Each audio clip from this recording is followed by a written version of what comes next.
So we're here. We'll take our first left up here, and that's the McLean house.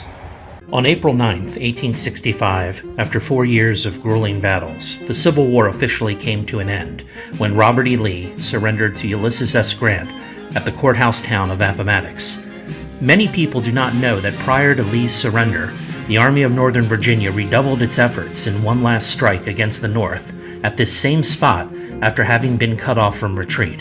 When Lee realized how large a force was fielded by the Federals, he knew his end had come.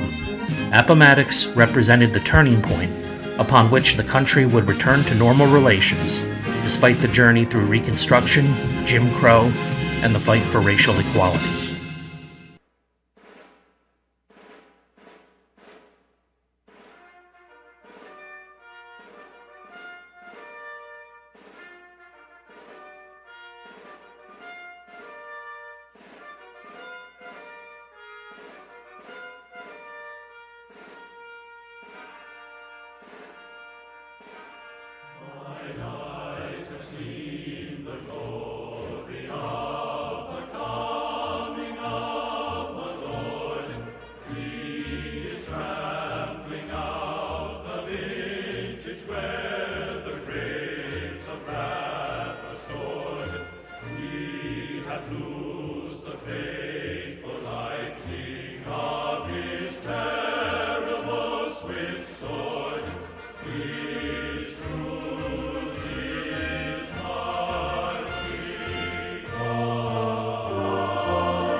It is interesting to note the history of this place.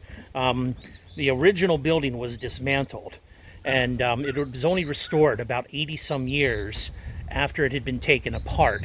A Union military man from the Niagara Falls area actually bought the property here, and they were trying to determine what they were going to do with this house.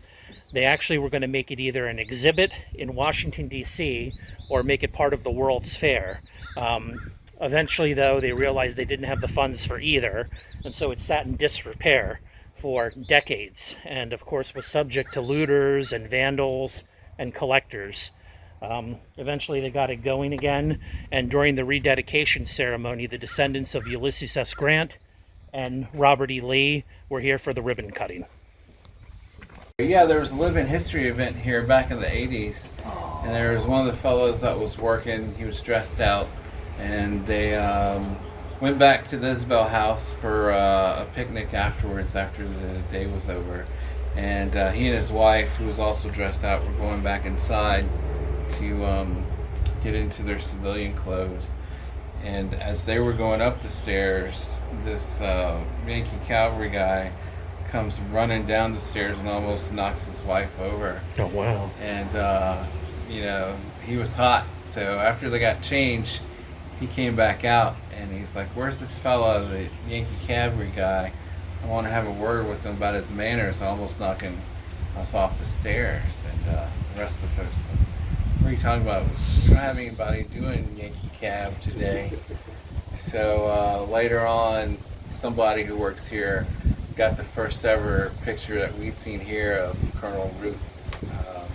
And the next time this volunteer was here, they showed it to him. He's like, he got all ashen and white face. Like, "That's the guy.